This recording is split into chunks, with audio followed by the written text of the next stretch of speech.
पितरों का साफ एवं उपाय।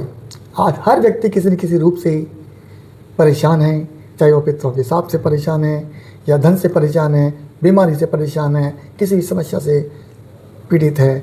इस समस्या का समाधान करने के लिए आज हम पितरों के साफ एवं उसके उपाय के बारे में इस वीडियो के माध्यम से आप सभी को बताएंगे।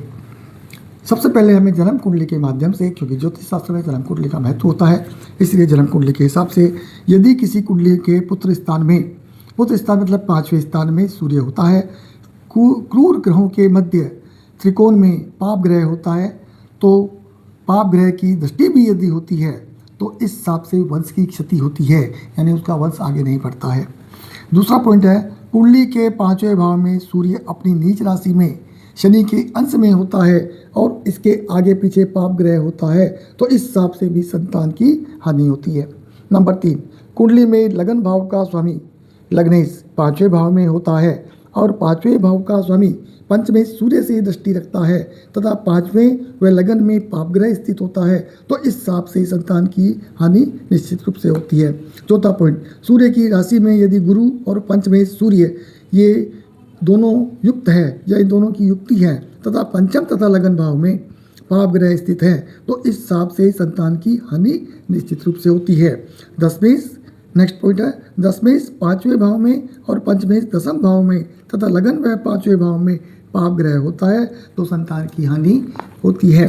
छठा पॉइंट, 12वें भाव का स्वामी लगन में है और अष्टमेश 5वें भाव में तथा पितृ स्थानेश 8वें भाव में होता है, तो इस हिसाब से भी संतानहीनता की प्राप्ति होती है।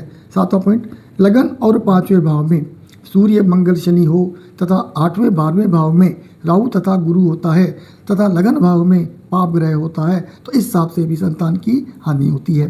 नेक्स्ट पॉइंट 8वां, दशमेश 6, 8वें या 12वें में से किसी भी एक स्थान में होता है तथा कारक ग्रह गुरु जो होता है वो पाप ग्रह की राशि में होता है तथा पंचमेश व लग्नेश पाप युक्त होता है, तो इस हिसाब से भी संतान की हानि होती है।